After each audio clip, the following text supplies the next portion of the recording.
At 77, Billy Crystal finally reveals the truth about Robin Williams. When Robin Williams took his own life in August 2014, the world lost not just a comedic genius, but a man whose extraordinary gifts came intertwined with equally profound struggles. While millions mourned the public persona, the rapid-fire wit, the dazzling impressions, the boundless energy that seemed to defy human limits, a much smaller circle grieved for the private person they had actually known. Among this inner circle, perhaps no one understood the real Robin Williams, both his brilliance and his pain, more completely than his longtime friend, Billy Crystal. For over 30 years, these two comedy legends shared a bond that transcended professional collaboration or casual friendship, creating a connection where Williams could, at least occasionally, let the famous mask slip and reveal the more vulnerable human beneath. He was the fastest mind in Hollywood, the man who could make an entire room cry from laughter in seconds.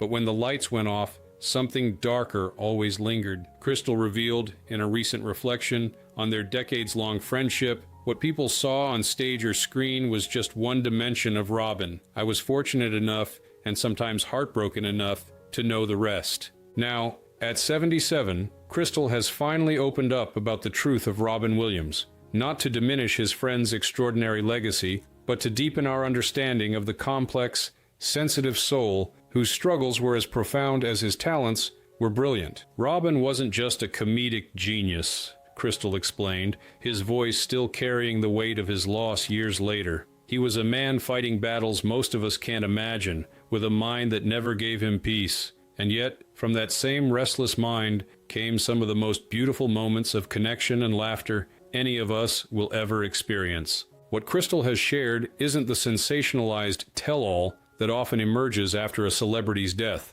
but rather a thoughtful, loving perspective on a friendship that allowed him to see behind the public persona to the private person, a perspective that helps us understand not just who Robin Williams was, but the cost of the extraordinary gifts he shared with the world. Today, we explore the true nature of Robin Williams through the eyes of the friend who knew him best, a rare glimpse behind the dazzling performance to the complex humanity of a man whose light and darkness were inextricably linked and whose struggle to find balance between them ultimately proved too difficult to sustain. Billy Crystal's reflections on Robin Williams offer something beyond the typical celebrity remembrance. They provide insight into a friendship that allowed both men to be seen and understood in ways that their public personas rarely permitted. What makes Crystal's perspective particularly valuable is his unique ability to appreciate both the brilliant performer who captivated millions and the vulnerable human being who struggled under the weight of his own extraordinary mind. As a fellow comedian who navigated the complex terrain of fame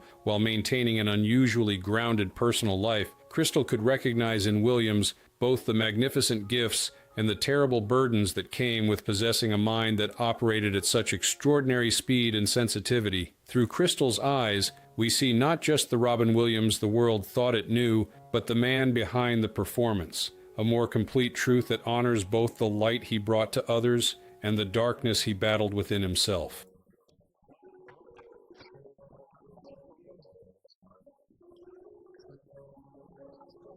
The mind that never rested. They were bonded by brilliance and burden. Billy Crystal didn't just know Robin Williams, he understood him, in a way few others could. Their friendship, spanning more than 3 decades, was built on a foundation of shared brilliance, mutual respect, and a rare ability to recognize in each other both extraordinary gifts and the burdens those gifts sometimes carried. They weren't just friends, they were bonded by brilliance, burden, and something few others could ever handle. A brain that never shut off, explained a longtime mutual colleague who witnessed their relationship evolve from professional admiration to deep personal connection. Billy was one of the few people who could actually keep up with Robin's mind, who wasn't just dazzled or exhausted by it, but could actually engage with it. This mental synchronicity was evident to anyone who saw them perform together, whether in their comic relief charity events alongside Whoopi Goldberg, their memorable Oscar appearances, or their rare but electric late-night talk show encounters. Where others might be left speechless by Williams's improvisational brilliance, Crystal could not only follow his lightning-fast associations, but build on them, creating comedic exchanges that showcased both men's gifts while revealing the special chemistry between them. Robin's mind moved at this speed that almost no one could match, Crystal has explained. It wasn't just quickness. though God knows he was quick. It was the connections he made, the leaps from one idea to another that no one else would see. Most people would just watch in amazement. But sometimes, if I was really on my game, I could not only follow where he was going, but meet him there. Those moments, when we were completely in sync, were some of the most exhilarating experiences I've ever had. This mental connection extended far beyond their public performances. According to Crystal, their private conversations often took on the same rapid-fire quality, with ideas, observations, and jokes flowing between them at a pace that would have left most listeners struggling to keep up. But beneath this dazzling surface lay something deeper, a mutual recognition of the double-edged nature of such mental quickness. We talked on the phone constantly, not short calls, long, emotional conversations, Crystal revealed. Sometimes he'd start off manic, ideas coming so fast I could barely keep up, but then his voice would change, slow down, and that's when the real conversation would begin, the Robin beyond the performance. What Crystal came to understand through these conversations was that Williams' extraordinary mind, the same instrument that generated his unparalleled comedy, also created unique challenges. The brain that never shut off, that could make dazzling connections and inhabit multiple perspectives simultaneously, was also a brain that found stillness and peace elusive. You'd hear the mania slow down, the voice would change. That's when the real stuff came out, Crystal recalled. He would talk about not being able to turn it off, not just the comedy, but the thinking, the constant awareness. It was like his mind was always working overtime, processing everything around him at this intense level. It gave him his genius, but it also exhausted him. This recognition of Williams's internal struggle allowed Crystal to see beyond the public persona to the more complex reality of his friend's experience. While audiences saw the boundless energy and seemingly inexhaustible creativity, Crystal witnessed the toll that such intensity sometimes took. He once told me that his mind was like having a Ferrari engine but no brakes, Crystal shared. Everyone focused on the Ferrari part, the speed, the power, the performance. But he was also telling me about the no-brakes part, about what it feels like to have this incredible instrument that you can't always control. Their shared understanding of the complexities of comedy, how it can emerge from pain as well as joy, how it can serve as both expression and armor, deepened their connection beyond what either man typically experienced with others in their profession. Both had built careers finding humor in the human condition, but they also recognized the vulnerability required to do so authentically. Comics understand each other in a way that's hard to explain to people outside that world, Crystal reflected. We know that the same sensitivity that allows you to see the absurdity in life, to find the perfect observation that makes people laugh, that same sensitivity means you feel everything more intensely. Robin felt everything, at maximum volume. That's what made him so brilliant on stage,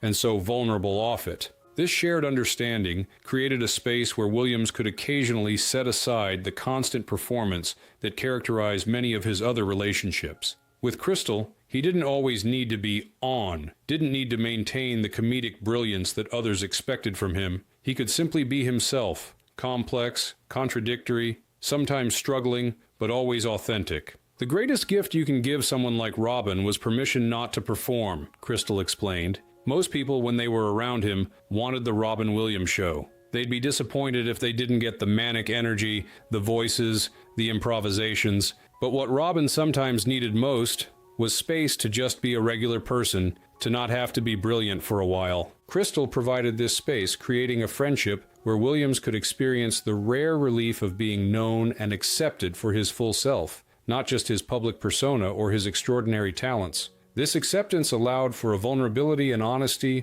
that Williams seldom showed to the wider world. He was the kindest man in the room, and the saddest, Crystal once observed, capturing the duality that defined his friend. That's the truth people didn't see. The same mind that could bring so much joy to others was also the source of his own struggles. I think that's why we connected so deeply. I saw both sides, and I valued both equally. Not just the performer everyone loved, but the person underneath. Complicated, sometimes troubled, but always profoundly human. A bowel.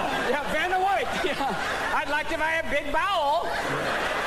Show me anus. Behind closed doors, the dinner ritual, and rare moments of stillness. While Robin Williams, Billy Crystal, and Whoopi Goldberg became known to millions as the founding hosts of Comic Relief, raising over $80 million for homelessness causes through their televised charity specials, Few knew about the private ritual that followed these very public performances. After the cameras stopped rolling, after the audiences departed, these three comedy legends would share a quiet dinner together, creating a space where they could transition from their public personas back to their private selves. Every year, Robin, Billy, and Whoopi Goldberg would host Comic Relief, raising millions for the homeless. But what people didn't know was what happened after the cameras shut off. A dinner just the three of them. No press, no fans, explained a longtime producer of the charity events. They protected those dinners fiercely. No matter what Hollywood power players wanted to join, no matter what network executives might have wanted to be included, it was just the three of them. That was non-negotiable. Crystal has described these dinners as sacred spaces,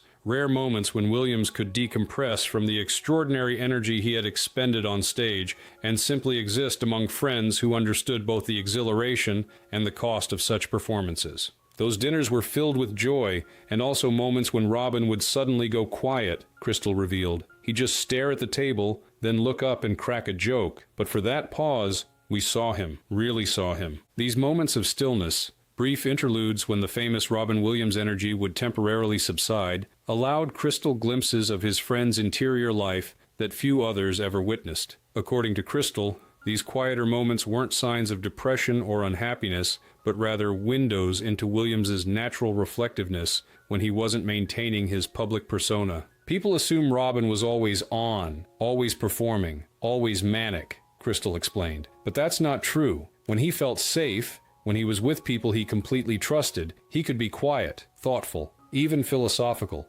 Those weren't sad moments. They were real moments. Moments when he could just be Robin, not Robin Williams, the performer everyone expected. The ritual of these private dinners created a container where all three comedians could process the emotional experience of the charity events, which often involved direct contact with the homeless people they were working to help. According to those familiar with these occasions, the conversations would move fluidly between hilarious recountings of backstage mishaps to serious discussions about the societal issues they'd encountered through their charitable work. What made those dinners special wasn't just that they were private, noted Goldberg in a previous interview about their friendship. It was that we could be our complete selves. Funny one minute, deadly serious the next, vulnerable after that. No one had to maintain any kind of consistency or image. We could just respond authentically to whatever came up. For Williams in particular, these dinners provided a rare opportunity to be seen beyond his comedic brilliance,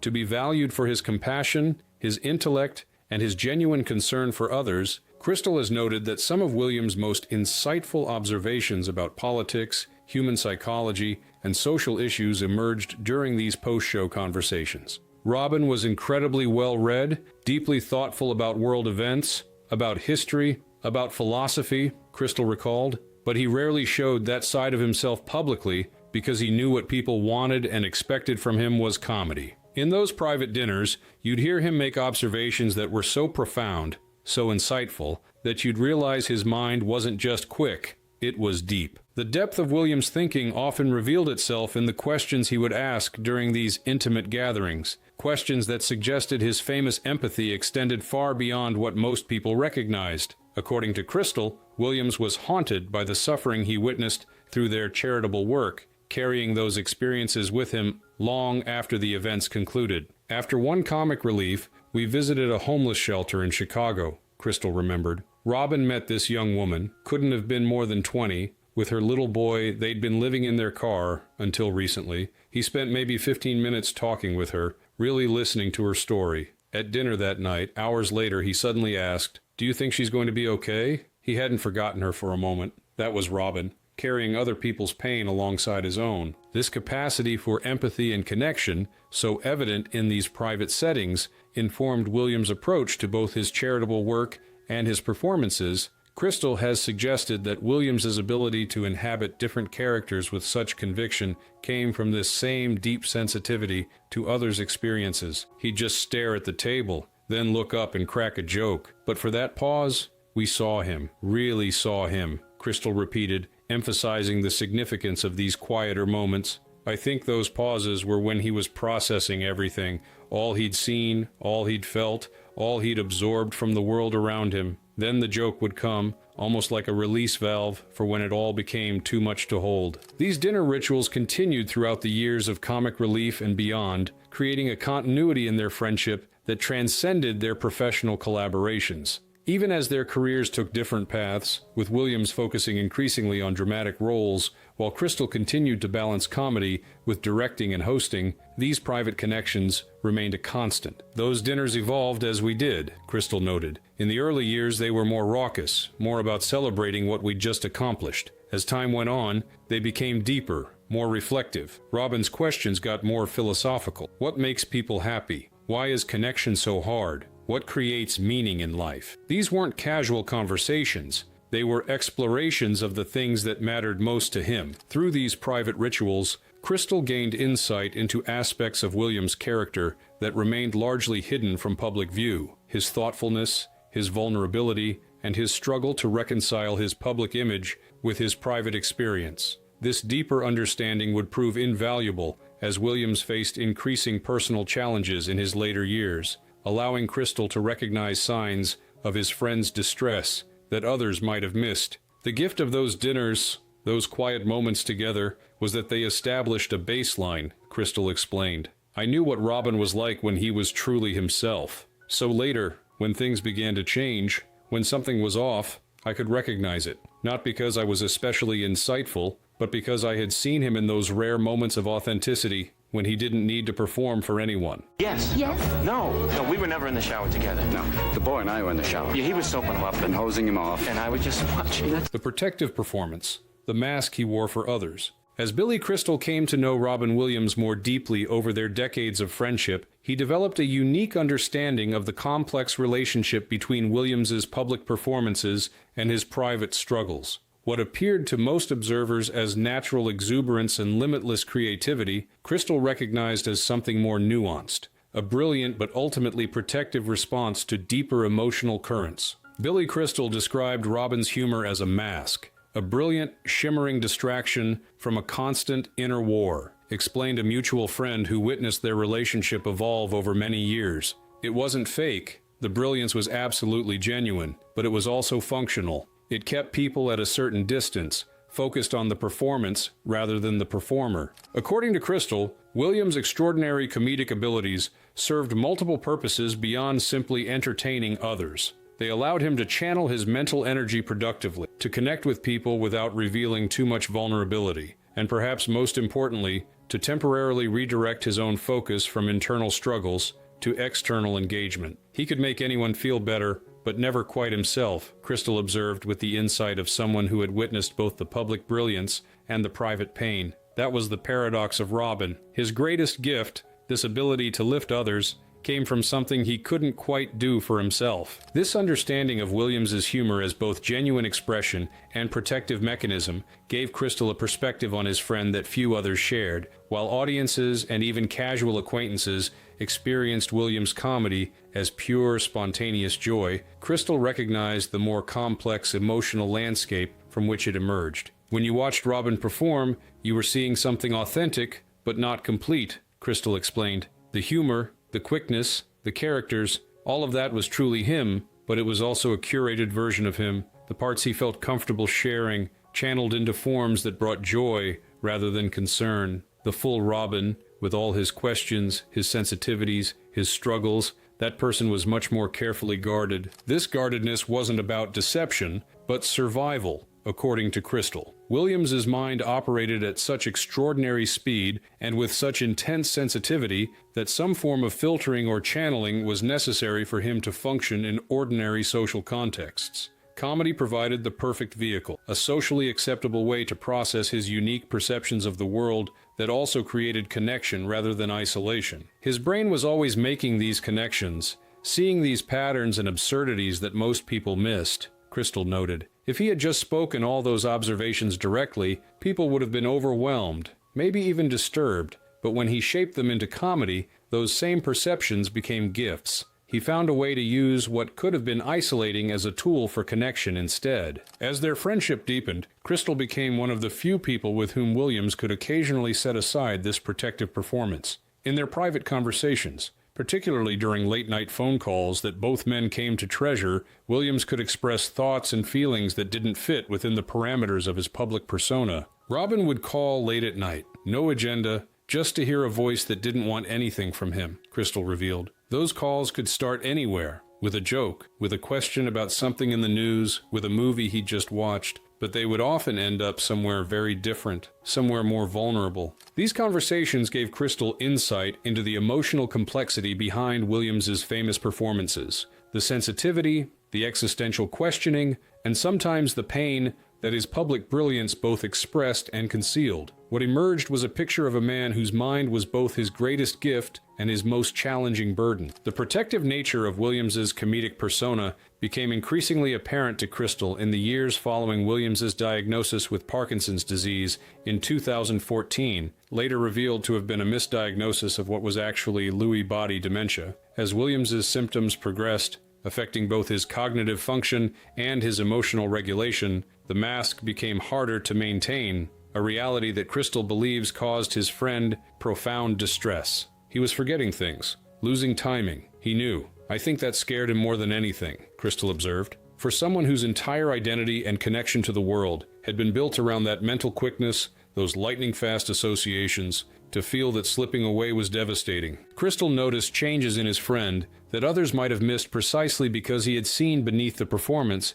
to the person behind it. He recognized when Williams' famous improvisations began requiring more effort, when his conversational agility showed subtle signs of constraint, when the mask that had served him so well throughout his life began to slip in ways Williams couldn't control. Robin Williams was diagnosed with Lewy body dementia after his death. But even before the diagnosis, Billy said he sensed something was wrong, explained a neurologist who has studied Williams' case. What Billy was observing weren't just changes in Robin's performance abilities, but in the fundamental way his mind worked, the process that had defined his entire relationship with the world. This recognition of the increasing gap between Williams's internal experience and his ability to express himself in the ways that had always defined him provides crucial context for understanding his final struggles. According to Crystal, Williams' identity had been so thoroughly integrated with his extraordinary mental capabilities that their deterioration represented not just a health challenge,